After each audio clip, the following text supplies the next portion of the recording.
So my question, actually, to both of you, when we're looking at things like VR and looking at technology and the way that it's moving into the future and how privacy is important and how our privacy is often ripped from us through deceptive means, how do you see some of the things that you've talked about play out in the next few years, especially given the context that Eva's been talking about looking at changing the legal frameworks to protect our human rights when it comes to data and who owns it, etc.?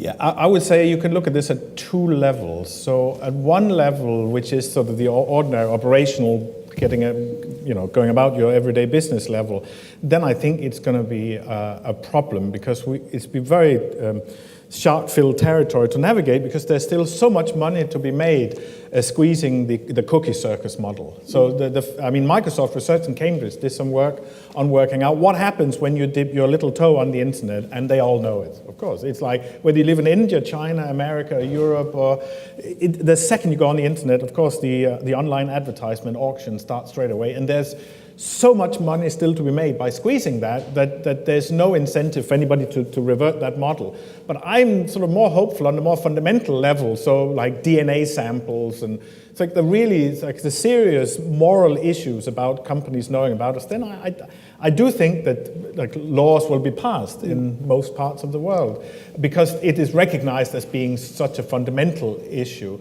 But I also find it problematic to see how these laws will risk not only just locking the stable door when the horse has bolted, because like the technological development will go so fast, it will be very difficult for the legal apparatus to follow. But I think the real effect is when our everyday interaction will really be shaped differently, and that require rethinking of the underlying institutions.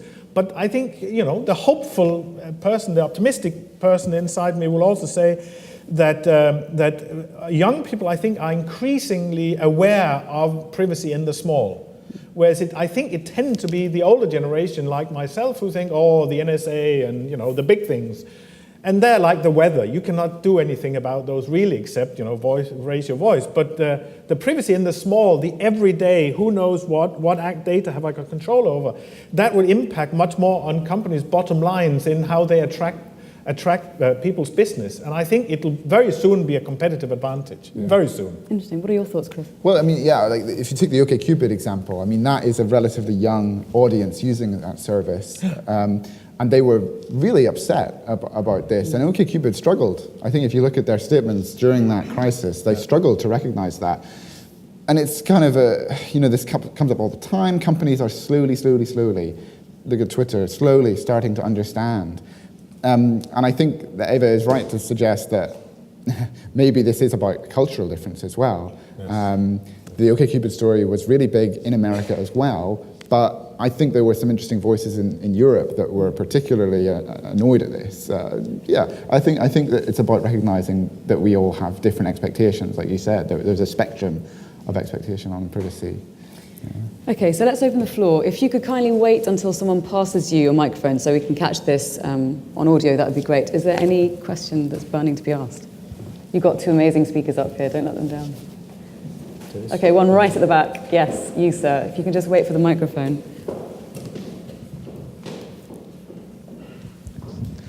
Hi. So there's deception in the real world, that some of the examples that you gave, and there's digital deception or deception in the digital world. Do you think they're different in any way, inherently different? Yeah. The chief difference is you can deceive people online all day, every day, a million times. And you can play with that experiment and monetize it instantly. Whereas in the real world, I think it just costs more to play around with our environments and so on. So you can pipe music in somewhere or filter crowd noise and so on. And we can use digital technologies to impact our experience of quote unquote the real world. But online there's just so much money. There are companies set up purely to do this. And Facebook, spends all day, every day doing these kind of experiments, moving the like button several pixels left and right. And yeah, like I said, you can question whether that's a problem. You have to consider there are ethical boundaries that get crossed at certain points. It's not always going to be an issue. it's up to you to decide. But then Facebook will also then go and do a study about how your emotions change, and it can make you happier or sad based on the arrangement of its web page, and that then people feel upset about that. So, well, also I think as humans we are essentially situated here and now. We are here. This is how we see the world. So there's a couple of things we're not very good at understanding, and there are many things, but a couple of them are scale and distribution.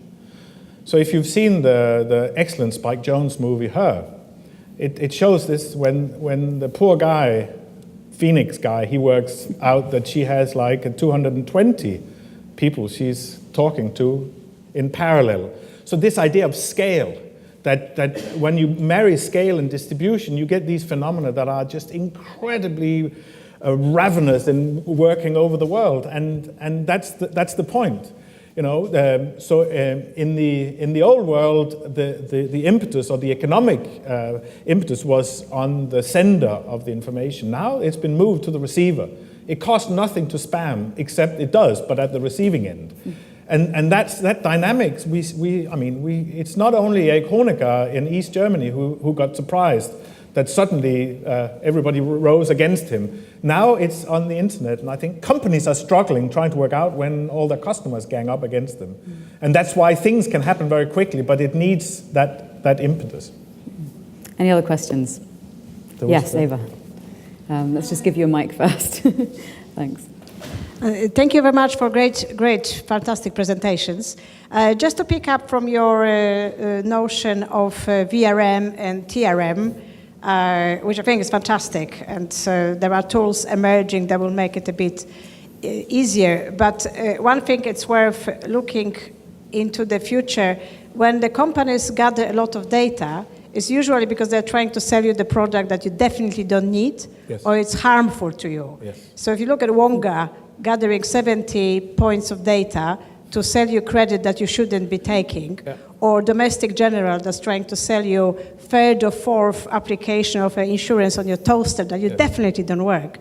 The moment you hear about companies with high data sets gathering, it's always alarm bells. Yes. But do you think, knowing about it, technical community, research community, expert community, should we be pressing harder for the legal protection as well as crypto? Because I come across every day people who just haven't got a clue, don't understand, and have this feeling the government will look after them, but it doesn't. So do you think there's an option on going further, getting the community to work stronger on protection? Because our ICO is very relaxed. Yes. He doesn't care. Unless it's a disaster, he doesn't care. Yes. Well, it's a tricky business because on the one hand, I don't believe that you should try and put up too many hinders for people to be able to innovate. And if you read Rosenberg and Smith's book, How Google Innovate, or How Google Operate, I think it's called, it's very interesting. They said that they have to hire new kinds of lawyers who are much more risk-prone, because the legal profession is normally quite risk-averse. And so the point is you can be so protective on the legal business that you end up not being able to do things that actually helps everyone. And that's why I would say there's a difference between etiquette, what is good business etiquette and what is good business morale. And so we did a study many years ago, 4 big studies with Carphone Warehouse called Mobile Life, trying to work out how people are using the dumb phones. It was before the smartphones. And it's clear, people themselves have a very clear distinction about what is good etiquette and what is good morale. And I think we need to have good legal protection against the real moral issues and the moral hazards, but not necessarily against the etiquette issues, where you can say the effects are not so grave. And okay, so I ended up buying 7 iPhones, yeah. And I think, so the point is what's clear for me by studying what consumers and research on consumer behavior is we are getting to a point where we sort of instinctively realize that more consumption does not necessarily make us more happy. What makes us happy is interpersonal relationships, it's experiences. What would we cherish on our deathbed? It's not that iPhone 6S, although we're still going to buy it. The point is that this individuated consumption is one that requires relationships, and that means we have to make some pact with people who are going to help us. Now the big question is, who are going to help us? Is that going to be big companies who will have this machinery, or is it going to increasingly be small companies? And the point is, legislation is an apparatus that, in my view, will help instinctively. I would say it'll help the big companies because they can afford hiring more lawyers. It won't help the smaller companies. And so I would say, if I look at my own dealings with the world, by far I get the best and most considerate service from very small companies where they tailor their interaction with me without any respect for any legalities, and it's much more better and beneficial for me than with large companies who doesn't know what they're doing, but they will comply to whatever law there is. So I think we cannot legislate our way out of it except on the issues of moral hazard. Then we really need to be on safe grounds. But the problem is how to distinguish between those two. Do you have any thoughts on how to distinguish between those two? Well, no, but just something that came out of, I was thinking when you were talking about cultural anxiety, and you're talking about etiquette. So everyone hates the accusation that you're on your phone all the time, or you interrupt conversations by looking at your phone and so on, and it's anathema. We have a very, very recognized negativity around that in culture, so we say, oh, that's a bad thing. But what's funny is that, on the one hand, people love to say, oh, I hate doing that, or I'm so bad at this, or I'm always looking at my phone, or I'm always on it, or distracted. But everyone does it. And I think what people are doing when they say those things, they're looking just for some sort of, when at school or uni, when people would go up to an exam and they'd say, I haven't done any revision. And of course they had, but it's all about just social binding. It's all about people saying, oh, I know, isn't it terrible? We're on the same page. Because this is a slightly new thing. This is something we're just adjusting to. And the etiquette is being worked out. It'll be worked out slowly. We worked it out with televisions and radios and cars. We'll do it with computers. Excellent. Any more questions from the floor? We've got about another 10 minutes. Yes, Jeff, if we can just hand you a mic. I was interested in Chris's thing about deception, and I started thinking about the algorithm in the middle, because basically the way it works is you put information in, algorithm in the middle chugs away in this little black box and pops out a result at the other end, which could be a dating match, could be a commodities trading strategy, could be your Facebook feed. It seems to me that we only realize when the deception happens when there's a massive disconnect between the input and the output. Like you're showing a dating match that would, that you're not interested in. Unless it isn't the problem, unless you actually see what's in the black box, unless you see the algorithm, you'll never really know whether you were being deceived. I mean, OkCupid's the exception because they said, we deceived people. Most companies would just do it, and the outcomes would just be a bit skewy. Exactly. So OkCupid, in a sense, were hosted by their own petard here. There's the Schrodinger's cat of the algorithm that no one really knows what it's doing. I mean, this is something that people, I think what's interesting about it, I think people believed they knew something about how it worked. And in fact, they didn't. If you talk, those questions you get asked, something like, do you like horror movies? You as an OkCupid user think you're going to get matched with someone who says, also, I like horror movies, but you're not. They've done different things with their analytics. They're going to match you with someone who likes eating sweets, okay? Because they found out that people who like horror movies go better with people who like eating sweets. So it's counterintuitive. So there's this whole thing about the OkCupid algorithm and many other algorithms that is completely opaque to the user, but their assumptions about how it works are kind of integral, and they're only just ever teased. So what OkCupid did, which was really silly, was to kind of then completely explode that sort of unspoken understanding, or pseudo-understanding of how it worked, and say, oh, it actually does this, and we've done this instead, and you've got a completely false. It's just like, whoa, this has confused entirely my expectations about what is happening here. Of course, your trust in an algorithm is implicit, and it is not something that you think through critically.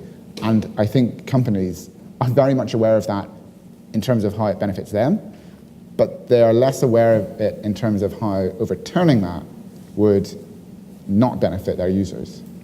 Yeah, so there's a sociologist called Charles Perrow. So he analyzed the 3 Mile Island a nuclear meltdown and the Challenger space shuttle explosion. And he has this simple framework that says if you have nonlinear systems that are very tightly connected, then you get, in the top right corner in a 2x2 matrix, you get normal accidents. So then if you make things like that, it's your own bloody fault if it goes wrong. And if you look at it, so the problem is, again, if you have the qubit example, it's one organization with one data set, but the problem is, and it's data, The problem is what somebody mentioned before, metadata. If you take metadata that are then sliced and diced, distributed, recombined automatically in all sorts of ways that are completely unanticipated by the people who made the data and the metadata, then you get these unanticipated sets of behaviors that more tightly connect something that maybe shouldn't be tightly connected, and you get these normal accidents. And if you look at it, how even just Google as one operator, if you use Waze, and as I use Waze, and you be directed by Waze, you have no idea whether the direction of Waze is just the shortest route or the fastest route or the route that takes you past most points that Google wants to advertise to you. You don't know whether they sold that route to the highest bidder. You have no idea. And so the problem is it raises the huge issue. It was Tom Standage from The Economist and I, we had a big argument on Radio 4, The Long View, about 12 years ago, about whether or not Google should be regulated. And I said, it's a global institution. It was 12 years ago. God, what it is now. They need to be regulated because they play such an important role in society. Now, the point is, if we regulate these institutions by unpacking the algorithms, then we also open up for all the Nigerian spammer emails to really go medieval on our sorry asses. So the point is, this is quite difficult stuff. But the whole problem is exactly that because it's black magic what goes on inside all of these boxes. And even the ones who make the boxes don't know what they end up being once the metadata is sucked out and reused and recycled and sliced and diced. It becomes, in that sense, an unknown, as one of the great philosophers of our time, Donald Rumsfeld, mentioned some years ago in a briefing. Yeah. Yes. So we've probably got time for about 2 more questions. Would anyone like to ask any questions? Hey, so I had an interesting insight recently. I actually had lunch with the lady who was CEO of OkCupid at the time of the crisis, and I asked her about this whole thing. Seeing the whites of her eyes, she was genuinely shocked that it had gone wrong. They didn't do it to dupe anybody. They were actually trying to make people's lives better. Yeah. Do you think there's a risk, because of these conversations that are happening right now, that companies stop trying to help people because they're going to get risk averse to tinkering with these things? And I don't actually believe that there are evil people behind these algorithms. They're actually just trying to make things better for us. No, and it's a very important. I mean, it doesn't sound like Google's going to have any trouble continuing to innovate, given their legal team, but the composition thereof. But no, and the suggestion is not to say the people behind OkCupid are evil and did this with malicious intent. Of course not. I mean, that doesn't make sense.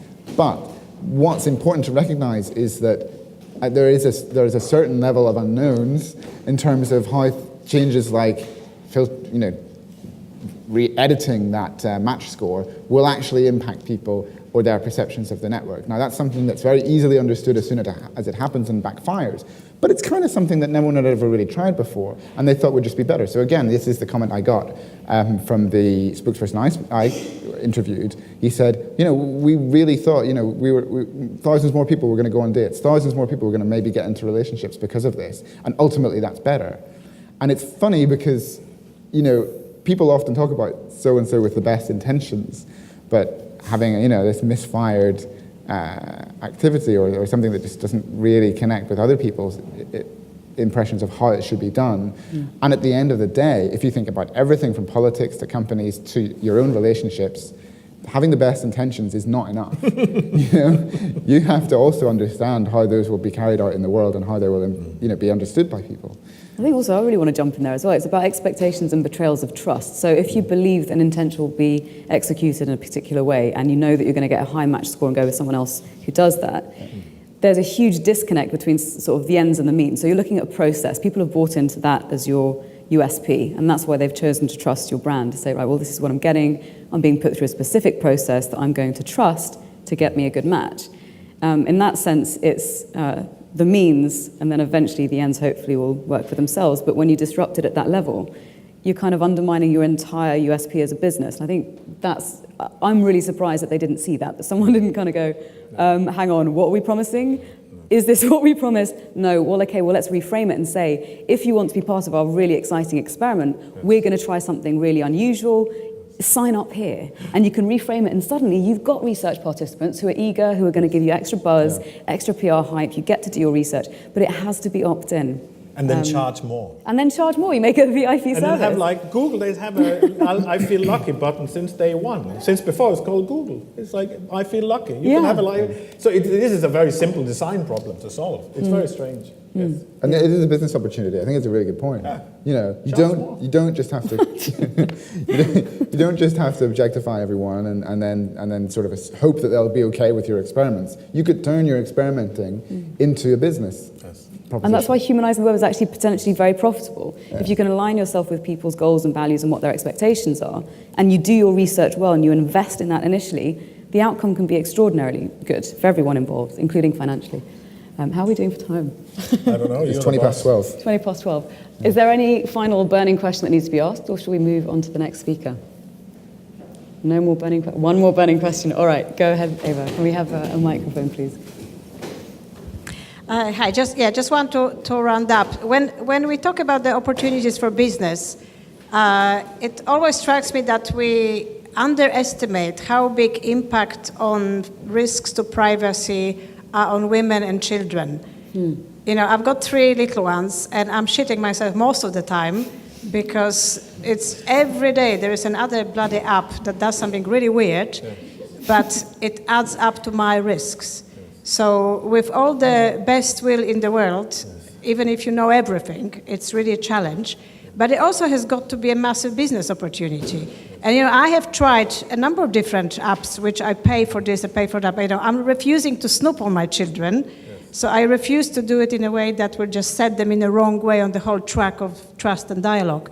But do you think we can explore the business of privacy in a positive way and explore the value in offering, particularly to women and children, a slightly different take on it all? I have a very particular take on this. So my daughter, she's soon 8, and she goes to a Steiner Waldorf school for the simple purposes that they don't start using computers until they're about 12. If you look at Steve Jobs, he invented most of the shit you're using. He didn't allow his own kid to use it. None of his own 3 children to use it until they were quite old. So I think there's a lot to be said for not giving kids technology. My daughter has an iPad, but she only uses it very sparingly in weekends and never on the internet. There's no need. They need to experience the world. Every minute they sit in front of that screen, drooling and become a zombie. They don't get their knees grazed. And the point is here, if you think we're all of us connected, there's massive entropy. We all know everything about everything. There's no competitive advantage. In 20 years' time, the only way to find anything new that can get businesses to make money is to go to somewhere in Somalia where there's a small tribe that has never had internet. These guys will know fun stuff. Because they haven't been in this big sea of entropy where everything is beige. So technology makes everything beige. So the point is, I think we need the best protection against all of this bad stuff is to show them a real life instead of this crap life, and they'll get that the rest of their lives. Now, obviously, when they get a bit older, then you need to. But the point is, then I thought I think you said it. Keep it in the kitchen. Brilliant. So it's a social phenomenon. You can ask, is this good or is this bad? But my main thing would be, don't give your small kids technology. Don't. Yeah. It's the best way to do it. Steve Jobs didn't. He was by far not an idiot. Yeah? Good? Excellent. That was my parting word. Yeah, thank you. How about you, Chris?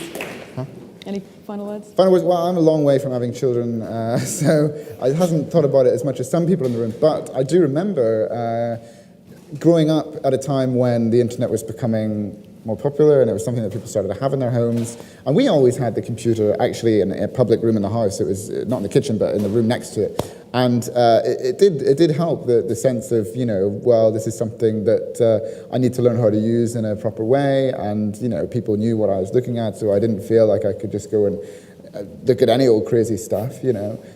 Maybe that's important at a developmental stage. I think we're still learning, though. But I do think, I suppose, ultimately, I worry about this the one day when I hopefully will have children, the idea of simply having to get them to think very carefully from quite a young age about everything they do and the consequences of that. That is a different challenge. That's something I did not have growing up. And it's only a few years later and kids already have it. And I think that's difficult. And we, as a society, probably need to think very carefully about that. And it's not just for middle-class parents who worry all the time and read the No, Daily but Mail. the point is you have to rebalance the action rages. So what happened the last 20 years is our kids, they are now have an 85% decrease in the rages they're allowed to move unsupervised. Yet they go into their bedroom and they can roam amongst all the pedophiles in the world. And it seems crazy. Like, you need to let them go to the shop themselves and then restrict the other one. So the rebalancing is desperately needed. Yeah. And a bit of critical thinking, I think, as Yes. well. That, you know, not learning by rote, encouraging curiosity, setting the context, Yeah. getting people to educate themselves about what they're actually doing, being conscious about their actions.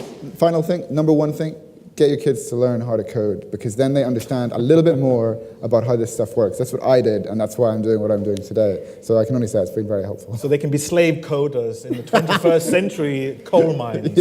Freedom hackers. Yes, no. Well, on that note, so I'm going to thank our panelists. Thank you very much for both of you. Thank you.